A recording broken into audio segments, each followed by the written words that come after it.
Thank you very much. Hello. I'm so glad, and actually the privilege and honor is mine to jump in the room and join you, because I just wrote a book about the new economy. You're the folks actually making it. If you weren't making it, there'd be nothing to write about. So thank you for letting me jump in on your community. Okay, who here in the room ever studied any economics at university?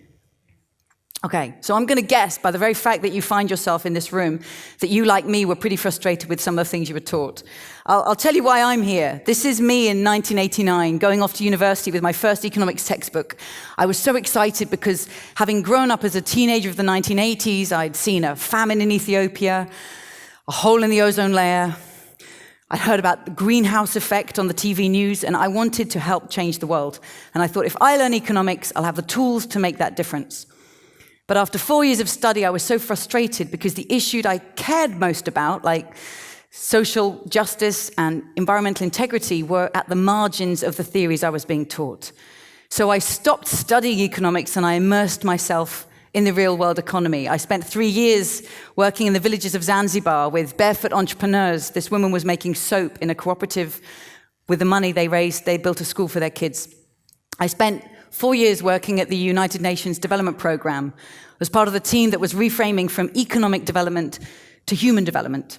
And then I spent a decade working with Oxfam, campaigning on workers' rights in global supply chains, campaigning to show that climate change is a matter of social injustice. And then I became a mother of twins, and I began to understand gender politics in a way that you only really do when you change two nappies at the same time. And this was about 20 years of my career. And I look back over my career, and every career story is really just a series of bad haircuts. You have your own. You have your own. But it's also a story of what you were searching for. And I realized that I'd spent the first 20 years of my career searching and seeking to make visible the things that were invisible in mainstream economics.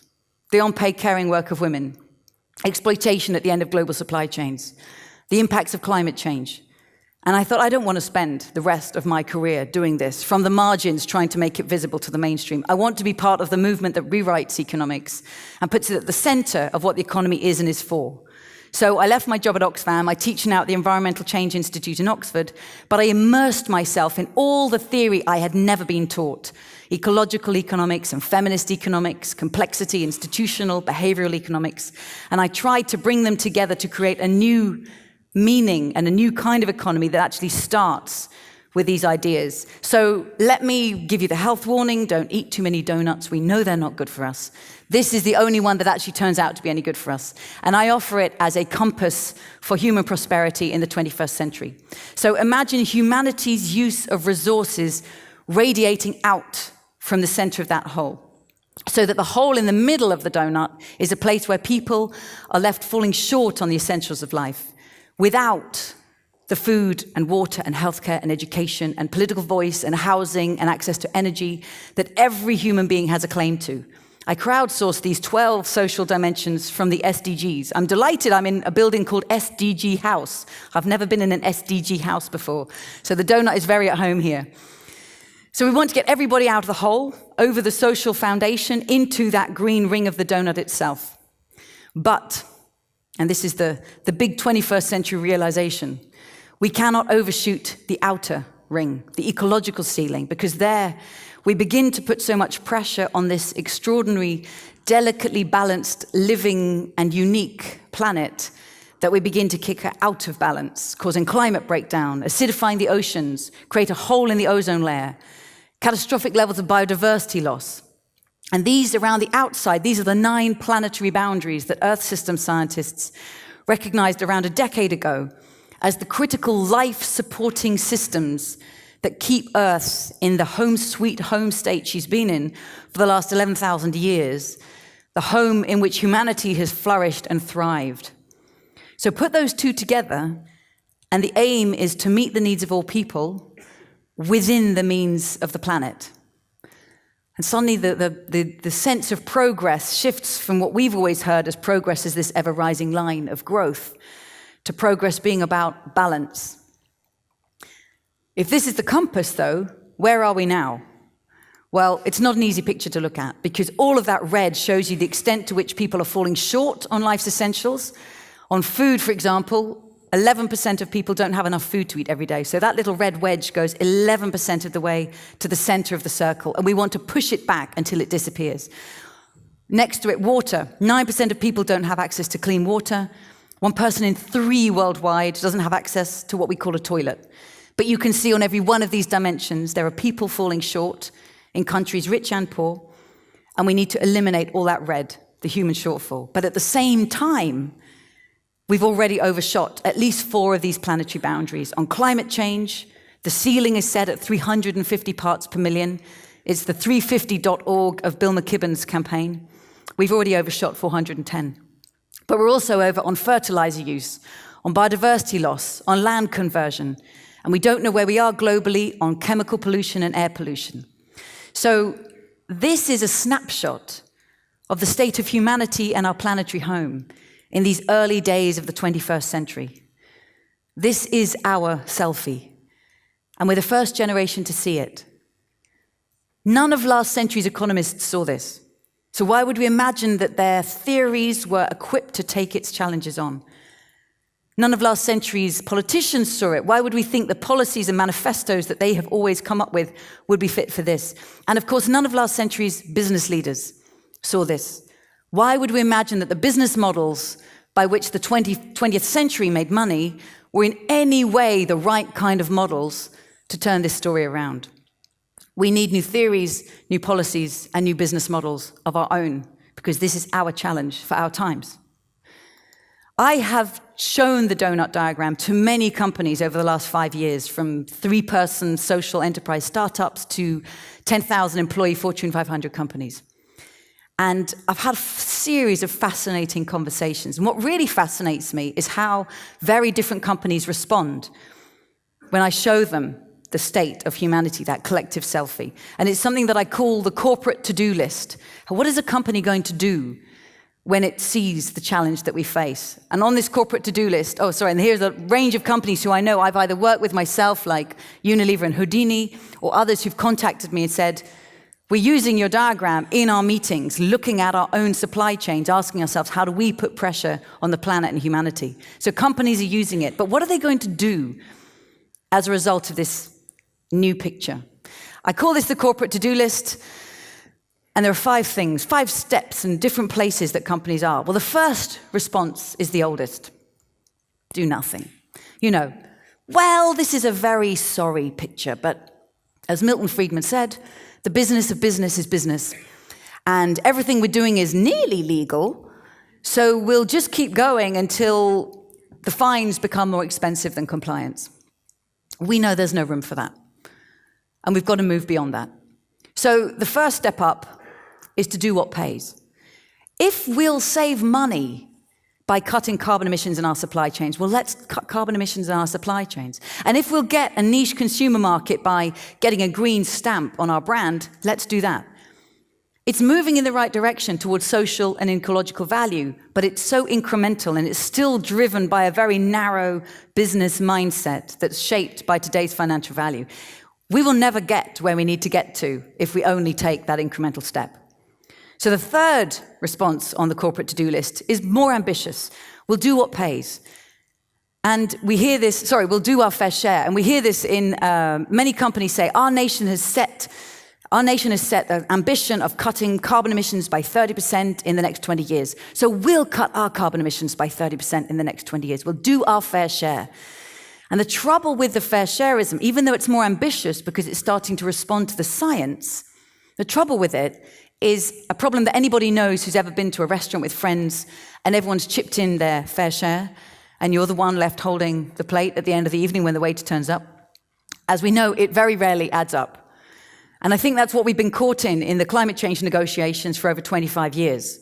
One country pointing to another and say, well, I'll do my fair share when you do your fair share. It's not going to get us there. It's not the spirit that these times demand. So let's go up one level again. Now we're starting to get truly ambitious. We will do mission zero. We're going to have net zero carbon emissions in our supply chains, net wastewater put out into the rivers. We're going to have 0 accidents in our workplaces. This is truly ambitious because it's transformative Business has never been done like this before. So the ambition is really high, but as the cradle-to-cradle designer Bill McDonough says, why be 100% less bad, zero bad? Why not break through that ceiling of imagination and do good, be net positive, be generous? I call this top level and do the donut, because I meet so many enterprises, entrepreneurs who say, this donut, this is why we set up our enterprise. We're in business in order to sequester carbon, in order to create jobs, in order to improve health, provide education, to clean up the environment, to plant trees. This is our purpose of business.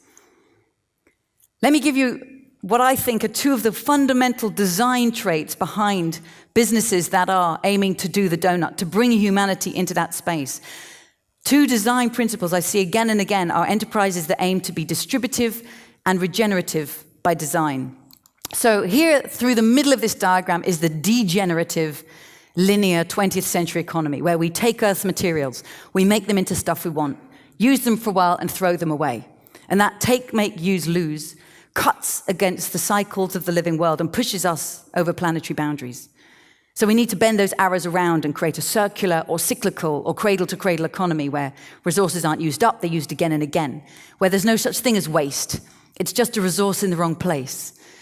An economy that runs on sunlight, that's modular by design, that is moving from ownership to service. I don't need to own a car, I want access to mobility. And of course, this is, I know, a place where many of your kinds of enterprises are innovating. A few examples. In the slums of Kenya, one of the places where there were no toilets, there are now because of Sanogy, a company that was set up actually by some MBA graduates who said, what needs purpose in the world, and let's create an enterprise that solves that problem. So there are micro-enterprises throughout the community providing toilets with soap, water, toilet paper. That brings dignity. It also brings health. And the waste is collected every day and turned into organic fertilizer applied back to the soil.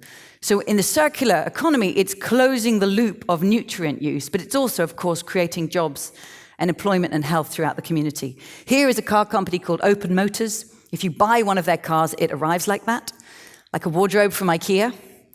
They say, if you know what you're doing, you can assemble it in under an hour. Good luck. But if you don't know what you're doing, the beautiful thing is you can take it to somebody who does, because it's open source. So you can go on the internet and see exactly how the hardware of that chassis is constructed and assembled. And it can be put together, it's modular, each piece can be changed, it runs 100% on electricity, so it can run on sunlight. And once the basic chassis is assembled, then it can be customized as a streetcar in different environments for different customers. I live in Oxford, the city where all of the mini cars are made, and at the factory at the end of my road, they are rolled out of the factory full of air and shipped around the world. I think the future of manufacturing is this distributed network where the parts are shipped and the work is assembled and refurbished and customized and repaired in a distributed manufacturing design. And here is Houdini, a Swedish sportswear company, who make all of their clothing either from wool and tencel, which are both organic fibers, which can be decomposed and used again and again. In fact, they got some of the old wool and tencel clothing, put it in a dustbin, turned it into compost, grew mushrooms on it, invited their customers, served them dinner, and they said, you're eating your old ski wear, which is brilliant. Or they make it out of recycled polyester and recycled nylon. So they've got this biological and synthetic materials closed loop systems going on. And Houdini actually last month were the first company to release an assessment of their impact in the world in terms of planetary boundaries. So they used the donut to look at their social and environmental impacts in the world through that lens. And that report's online. I recommend you have a look if you want to see how they did it. What about distributive by design? The 20th century was dominated by centralized technologies like centralized energy production and coal, oil, and gas. And the 21st century has the possibility to have decentralized design. Can we create business models that actually distribute value far more effectively and equitably throughout the supply chain and throughout the relationships of everyone who helps to co-create it? Let me show you a few examples. Employee ownership. This is John Lewis and Waitrose, a very well-respected department store and supermarket in the UK. They don't have any employees. Everybody is called a partner, 17,000 people. And at the end of the year, because it's employee-owned, the profits are shared amongst the partners. This is them celebrating that they're getting a 17% bonus, each of them. But of course, it's not enough to care only about those who are employed in the immediate company. It's crucial to look for living wage, not just minimum wage, but living wage commitments throughout the supply chain. Over here is a coffee company from this country, Moya Coffee, which I only discovered yesterday, and I was so impressed by what they were doing that I immediately incorporated it into my presentation. So we're so familiar seeing images of coffee from Ethiopia like this. Coffee farmers in Ethiopia, but usually the coffee leaves Ethiopia looking like that, gets shipped to Europe or America, gets roasted, and all the value gets added there. So only a tiny fraction of the value remains in the country of origin, where actually most of that value is needed. Moya Coffee have moved their roastery to Ethiopia, so they're adding as much value as possible in the country of origin, and it actually triples the value of the product to the home country. And they coined this as fair chain. I think it's brilliant. The supply chain should be fair chain. And then lastly here, I know that looks like a rock concert. It's actually a software development conference. Drupal is an open source software that's used by anybody who wants to make a website using this open source software. And once a year they get together and have a software developers conference where they create patches and new applications and new code. Any corporation would hugely envy the size and passion of that research and development team. And they're holding their fingers up to say, I may be just one drop, but look what happens when we get together. So working with the commons and open source design and building a niche enterprise on it, I think expands the commons and far more distributes value. So I've put forward these two design principles that I see in many of the companies that are helping to bring humanity into this space. But why is it that some are still stuck at the bottom of that list, do nothing, and others are doing the donut itself? I think we are living through an incredible psychological drama that your enterprises actually are at the heart of. And I know you feel what I'm going to show you on the screen. You're living it and you're solving it.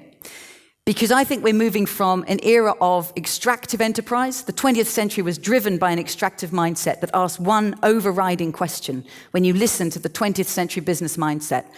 How much financial value can we extract from this enterprise? You read it in the financial pages, you hear it in the mainstream talk of business. But when I talk to social entrepreneurs, to innovative designers, innovative urban designers, product designers, people like Houdini and Sanergy, they're speaking from a completely different place. And I can hear in everything they say that they're driven by a very different underlying question, which is how many benefits can we layer into the way we design this enterprise? How many benefits for society, for the community, for the living world? Ensuring that we turn a profit so we can open the doors again next week and next year, but being generative and generous, knowing that we're part of the cycles of society and the living world. If we give, they will give back. What is it that leaves some companies stuck in this extractive mindset while others have already moved over here? And here I turn to the work of Marjorie Kelly, who is a business analyst, and she has come up with 5 design traits that she thinks underpin what a business can be and do in the world. I think of this as a bit like corporate psychotherapy. You know, if someone goes to a psychotherapist, they might start on day one saying, I have relationships with some really difficult people, and I need you to help me manage them. And then the more psychotherapy they do, they'll say, oh, it's not them, it's me, and I need to change. And I think this is the same for business. You know, we have these difficult supply relationships, all these suppliers all over the world, it's very hard to control them. And actually look inside how the business is designed, and that will transform what it can be and do. So, purpose. What's the purpose of a business? If you ask a mainstream car company, what's your purpose? They might say, we want to be the biggest 4x4 provider in Europe. If you ask Open Motors, what's their purpose? It's to democratize mobility. The purpose of Sanergy, the toilet company, is a safe and prosperous Kenya. What about governance? How does a company govern itself? What are the principles that drive boardroom discussions? But also, what are the metrics that govern and reward its staff? When I worked at Oxfam on supply chains, I did a lot of work in fruit production. And I talked all the way from fruit pickers in South Africa to the buyers working in the big supermarkets in the UK. And the supermarkets say we want to pay fair wages, we want to buy environmentally friendly products. But when I talked to the buyers, they said every Monday morning we have to stand on the supermarket shop floor. I'm the banana buyer. I'm here with the oranges and pears and apple buyer. We're all trying to get promoted. And we're asked to report on last week what was our market share, our profit margin, and our total sales. If it's not growing, you're not doing your job. When employees are held to such tight metrics, where's the room for transformation? What about networks? How are you networked? How are you relating to your customers, to your suppliers, to your competitors? Could they actually be your allies? How are you relating and building not commodity networks, but ethical networks? And then, as with psychotherapy, the most powerful stuff lies deepest. How are you owned? Because how a company is owned, of course, determines how it's financed, whether it's owned by a family, by its employees, by its customers, by private investors, or by shareholders. So very often determines the quality of finance. And whether that finance says, we're here to invest in social and environmental value with a fair financial return, or whether the finance says, how much financial value can we extract from this transaction? Oh, I'm going to whiz through those. Here, I've put your B up there because I think in terms of Marjorie Kelly's ideas, I see the incorporation as a B corporation as writing into the way we're governed, being mission controlled, and balancing the governance and the mission against the fact that you might still be owned by shareholders. That's what my interpretation, and I know it helps change purpose and networks as well, so of course the impacts ripple throughout. But many companies find themselves in this position, what I call the corporate split personality. And Unilever is a very public example of a company that's been struggling with this. Paul Pullman has given Unilever a very 21st century generative purpose, sustainable living plan. Follow that up with metrics about cutting carbon, cutting water emissions, bringing health to communities. Follow that up with networks, working with NGOs like Oxfam, progressive business alliances, all trying to move towards this generative future. But if you're still owned by the stock market, well, you're pulled back by that old extractive mindset, which is exactly what happened to Unilever in February last year, exposed to this hostile takeover bid by Kraft and 3G, pulled in two. And I know that the design of the B Corporation exactly intends to help overcome that split. We need all those arrows to point in the same direction. New models of ownership and new models of finance. Some of that can happen, some of that transformation can take place within the company, but of course it also needs a wider environment of financial institutions that are actually investing in social environmental return. Government regulation that requires banks to take account of social environmental risk and value. So this is a longer transformation, but to me this is the drama we're living in, and I see the B Corp movement as very much a part of creating new governance and ownership designs that help point these arrows in this direction. So, I want to leave you with a framework that I have found incredibly valuable over the last 3 years, thinking about transformation. It's called the Three Horizons Framework, and I'm just going to explain it to you briefly. Going up this way is what's dominant, what's prevalent in the world, and this is over time. And I'm putting here that we want to move from a world which is degenerative and divisive, the world that we have now, where we're overshooting the donut, to a future in which we actually meet the needs of all within the means of the planet. How do we get there? There are always three qualities of the future visible in the present. There is Horizon 1, it's business as usual. And I'm just going to call this mainstream business, which is running down the living planet and has got exploitative supply chains. We believe actually it's not fit for purpose, so it's going to decline and we want to see it let go and leave. Then there's the new horizon, the emerging future, the seeds of which, many of which are in the room, the new possibilities that are actually bringing about the future we want. It's small now, you can point to the seeds of that future, but we want to see it grow and become the dominant norm. But then there's the really interesting horizon, H2, disruptive innovation. Disruptive innovation can be a new technology like blockchain or a platform technology on your smartphone. It can be an earthquake. It can be a political disruption like Brexit.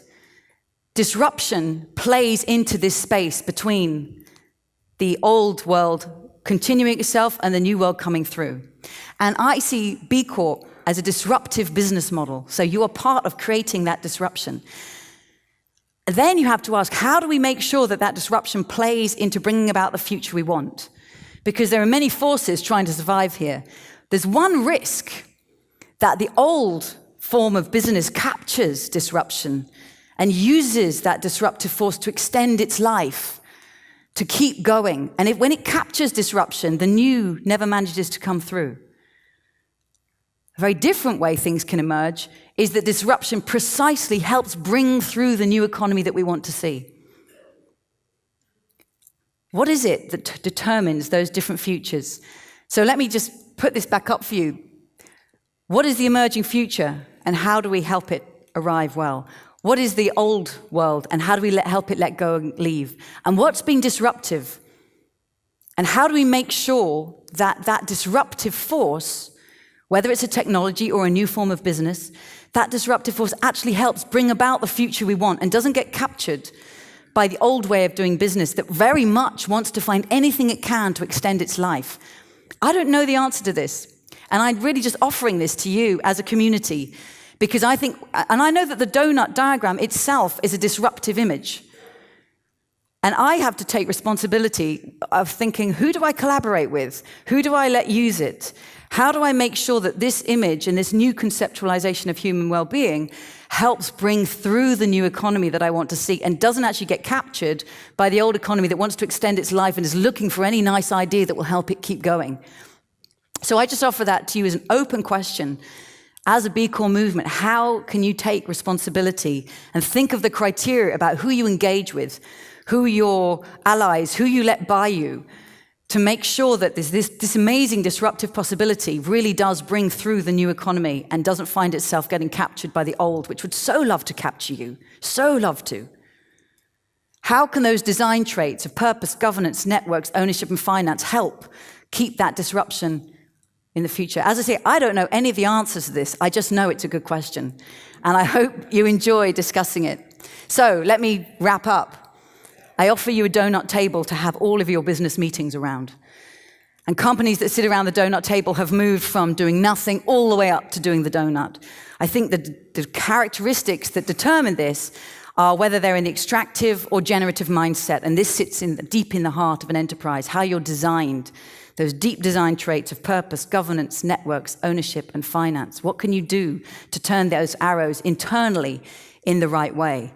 And as a disruptive force in the world, whether you yourself are in a disruptive company, but you're a disruptive movement, how do you make sure that the incredible potential you've created as a disruptive movement brings through the new economy we want and doesn't get captured by the old that would love to extend its life? I'm going to stop right there. Thank you very much.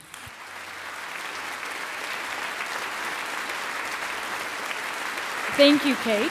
I'd also like to invite Matthijs Bierman, or as he says, Matt, for those of us can't pronounce, to join. And Matthijs is the MD at Triodos Bank here in the Netherlands. And for those of you who are not Dutch or maybe haven't heard of Triodos, it is one of the most forward-thinking banks, well, in the Netherlands definitely, but also in the world, and has been instrumental in the Global Alliance for Banking on Values and leading a lot of the change. And I think some of the points that you've been discussing. It's my bank. Yeah, it's your bank. That's a good starting point, right? So I thought, well, now it's a great time to actually have a conversation. And I put myself in the middle for a reason, not because I want to dictate the conversation, but more so that you can look at each other. And so I will guide some questions, but I also really invite you both to be having a dialogue with yourself, so feel free to kind of interrupt and join in. But I think you have a wonderful framework and you pose a lot of big questions for us. And as Matthijs and I were talking before this, I think one of the challenges is how do you make this practical? And you have the levels of the 5 levels there. And I'm curious, from Matthijs as an executive and a leader, what does a Doughnut executive agenda look like? And how do we actually translate this? I think, I like that, Doughnut executive. I think Be one. Yeah, I like that. The whole room is full of Doughnut executives. I think one of the last things that Kate said is the conscious decision about who do you engage with. That is so hugely important for a bank especially, but I think in any case. I've been talking earlier today to some business leaders here in the room, and the discussion was, how do you finance your company? Who do you actually invite to finance your company? And so often we've seen that, for example, a very attractive offer of equity investment was taken up, and people say, yeah, we love what you're doing, and I'm going to help you.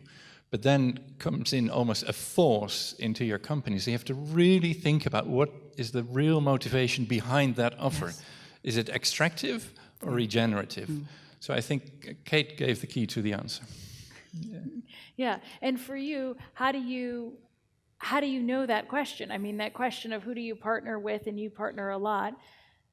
When is it being co-opted, and when is it scaling it, the movement? There's several questions in that. I think for a bank, the first challenge is to introduce a third dimension in the work of banks. Banking until now has been very two-dimensional, with risk and return being the traditional ends of the two-dimensional line. You either take a bit more risk, but then only if you can make more profit. And what we forget is that it should be a three-dimensional approach.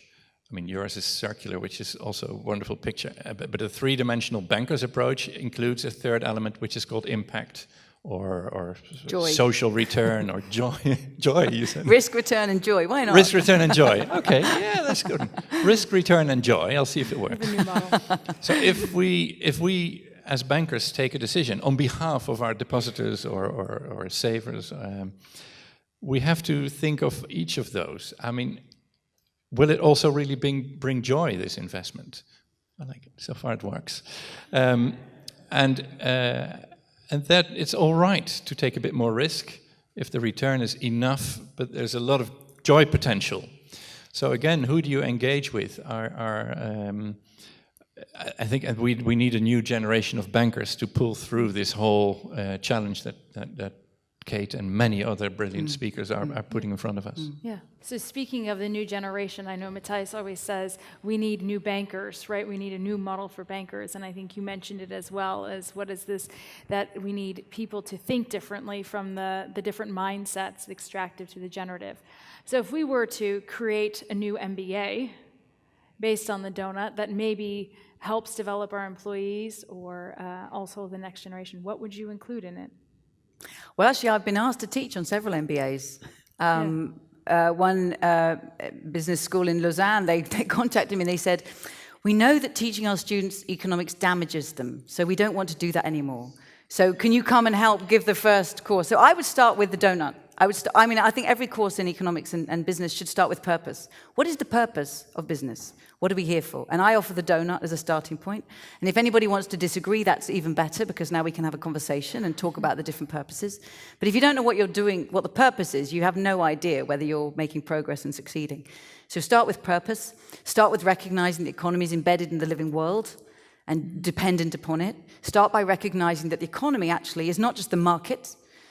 The MBA comes in as if this is a market, but there's the market, there's the role of the state, which provides huge public assets on which markets can be built. There's also the household, where every student and professor and customer and consumer begins every day, unpaid caring work, and we must enrich that. But there's the commons, which I was trying to bring here, the place where people co-create value. And the digital commons means that it's really changing the possibilities of commons-based enterprise in a really fascinating way. So I would start with that rich picture of the world and then ask what kind of business design helps actually make a difference in places where differences need to be made. What will bring more joy to transforming lives, to bringing us back within the means of the planet? And create a business that takes that challenge on and then figure out what kind of design you need to make it profitable so it can keep on opening the doors every week. Backwards design. Well, I've heard some saying outside in. Yeah. Not starting with, I want to run a business and where can I sell my stuff, but starting with, I want to help make the world a place I want my kids to live in.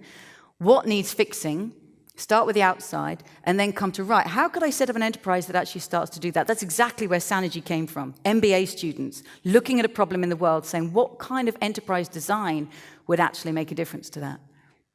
So Matthijs, running an organization, how do you start to retrain your bankers and develop for the next generation? Because if we don't start in business school, where do we start in company?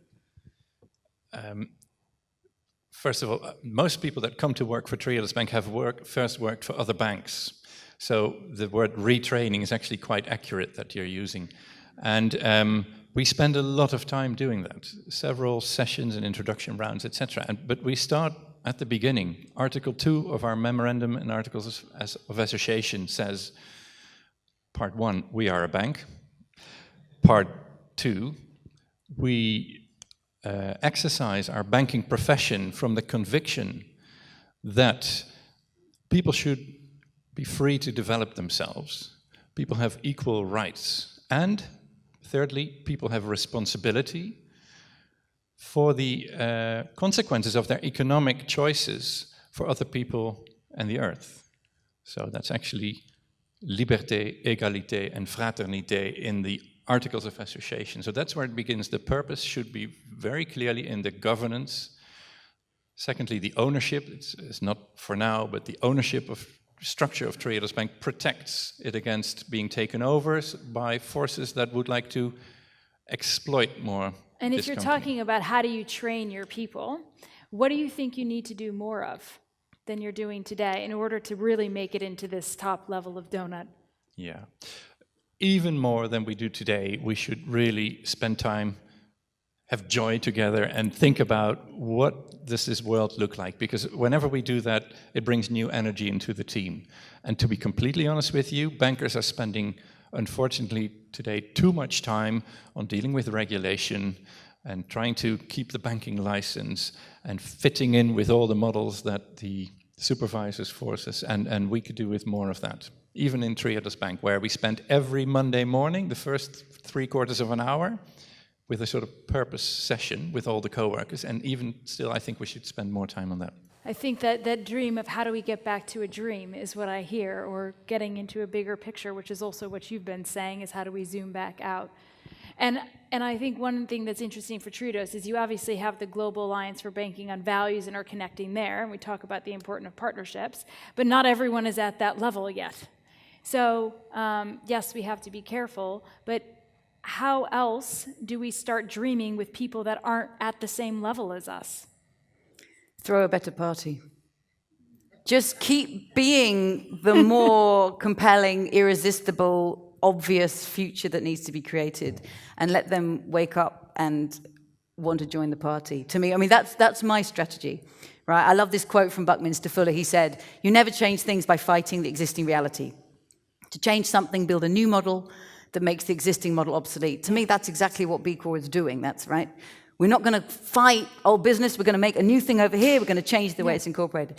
Build a better model that starts to become irresistible. Of course, we need to fight the existing reality, expose corruption, shut down fossil fuel production, move subsidies out of the old, but you have to build up the new, because people change when they're inspired, not only if they're afraid. You have to be inspired to want to be part of something. Yeah. I love that picture of a party, throwing a party, because people love connections and people love discovering that they're not alone. And still, when talking to business people in the Netherlands and in Europe, we discover that often they still feel quite alone in their challenge. And even consumers trying to change their lifestyle. And I think one of the things that we as Triodos Bank, but all businesses in the B Corp movement, for example, should be doing a lot of in the next few years is ensuring that we bring more action into the community. A lot of awareness raising has been done over the past decades, but now it's time for action, and that means connecting and consumers and businesses into communities that let people that have a party and feel they're not alone, and they can actually change things. And nothing's perfect, nobody's perfect. We shouldn't wait until suddenly we have the Holy Grail and etc. I mean, all of us, I mean, I loved your comment about hairdos, etc. Nothing's perfect. What's wrong with my hair? But now it is perfect, Kate. And that's what we should do. I mean, Triodos alone has 700,000 private customers. We are not connecting them well enough. We have over 50,000 businesses banking with Triodos. Most of them don't know each other. And that's not even connecting them to the B Corp movement, Social Enterprise Netherlands, MVO Nederland. There's so many of these movements, and we need to connect them much stronger, because then we can answer your question, who do you engage with? Yeah. And if we as businesses can, as much as possible, refuse to do business with extractive business and look for those regenerative businesses and link.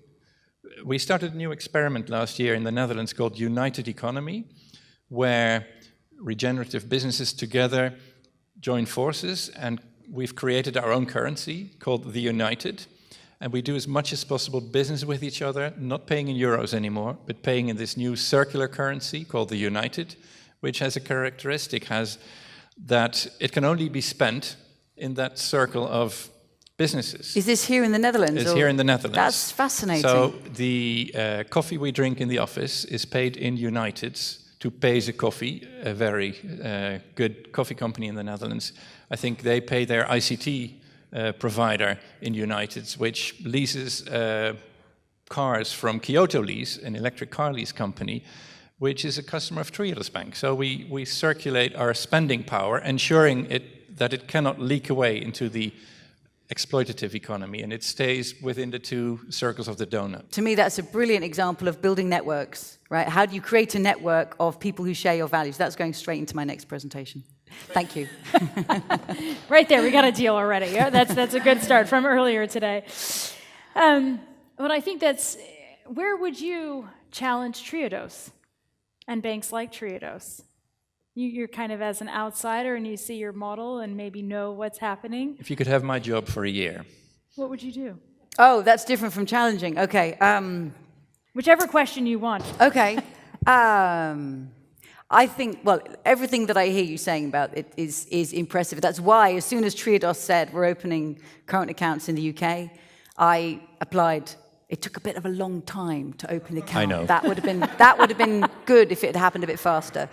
I don't want to challenge Triodos because actually, there's sometimes the risk of being the company that sticks your neck out and says we're being social and ethical, and there's a danger, the temptation to come up and let's find where you're not doing it. As you said, we're not perfect. I think it's great this global alliance exists of values-based banking, but in my signboard that I get from Marjorie Kelly, those two at the bottom, ownership and finance, I actually often use new models of ownership. Well, there's the B Corp, or the not-for-profit, or the community interest company. It's really important to have these legal new models.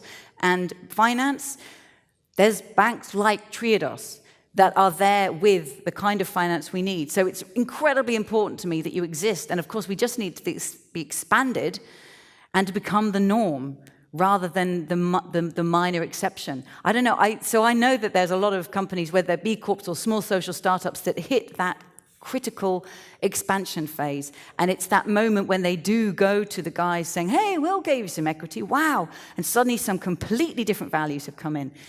To me, that's the challenge I hear again and again from small companies that want to expand. So I don't know what the answer is, but what is it that Triodos could do differently or additionally to step into that space? Because that seems to be a crunch point where sometimes capture happens. Any response? Yes, I think that's a very fair challenge, because it's always a challenge for us. As we are part of the banking system, we are also sometimes part of the whole system which isn't right.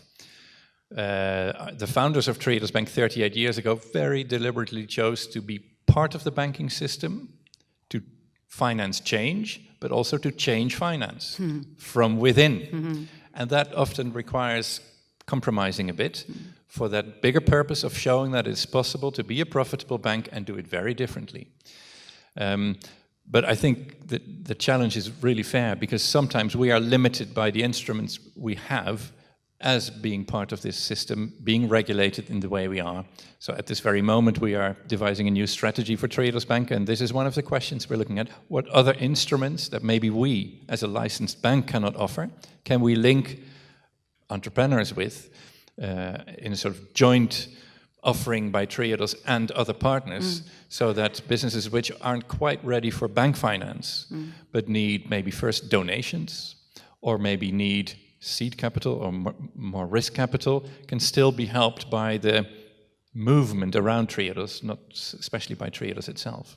And as we speak, our CEO, Peter Blom, is in Japan and Korea, trying to bring more banks into the Global Alliance for Banking on Values. So we're working hard on it. Great. Yeah, and actually what I hear is that sometimes I think banks as well, but other industries are trying to find what is the next solution versus actually it's within your network. So how do you actually stop always focusing on the golden nugget, but what I hear is how do you actually connect the dots more? The golden network. The golden network, the donut network. No, on a totally personal note, we talked about perfection, and I think, well, both of you are big speakers running all over the world, and we're with a bunch of entrepreneurs and others that are driving change and stretch beyond belief. So how do you take care of yourself and not let this endless drive to have the perfect model keep you? At a personal level? Yeah, on a personal level. Not well enough. I've resolved that when I go home, every time I drop my kids off at school in the morning, I'm going to go straight to the swimming pool and swim and literally take care of myself that way, because I've been running. When you run around, you get no exercise and you sit and you eat, and I don't. A friend once actually challenged me, said, you need to make sure that you live your own life as if within the donut. So that's a really good challenge. I don't see my kids enough at the moment. They're saying to me, Mummy, we don't see you. You're away too much. And that's so that's not taking care of myself. I'm just being honest about the tension. I'm sure many people have it. How do you what I'm doing is in many ways for my children and many other people's, and yet I want to be there more for them. So I'm trying to figure out how I can do more of the work I do by Skype, by training up a group of other people who can go out and talk about the donut. And I'd love to work with people who are doing it from within an enterprise so they can talk not just about the donut, but this is how I see it through the lens of business or through the lens of urban design. So I feel like I'm a bottleneck on this idea at the moment, and I need to stop running around and giving so many talks and put in place strategies to allow the idea to spread so that I stop being a bottleneck. Interesting to think about what the parallel 5 would be for the individual, and what does just the donut person look like for yourself on your own boundaries. And I think we've also talked about this perfection mode, and I share this because I think it's important for everyone to get the personal side of that we are all people, even though I seem to have 2 superhumans next to me. Everyone is human, and that's the important myths. So. I know you do a little bit of improv, but maybe put you on the spot and share a little bit more on why you do that. Well, actually, you're asking to admit to my guilty pleasures, isn't it? Yes. You do improv, like what kind of improv? I do improv theater. Oh, right, okay. And that is what keeps me sane. So tonight I'm breaking my own rule, is to never be away on a Wednesday night. Because on Wednesday nights I do improv theater, and it really allows me to stop thinking for a while about what is a director of a sustainable bank supposed to act like. I just get on the stage and I am a real bad husband or a really awful father, and I just go all the way. And 2 hours later I'm completely re-energized and I've forgotten about everything I did during the rest of the week. I really love that. But to show how imperfect I am, I mean, I drive an electric car, of course, and everybody thinks, yeah, of course, yeah, it makes sense. But my guilty pleasure is that I also have an old diesel Land Rover, which is tucked away somewhere, nobody's allowed to see it. But I did it up myself a few years ago, and I took my family of 5 for a long trip through Africa, and I can't bring myself to sell it, and sometimes I still use it. Yeah. Well, thank you for that.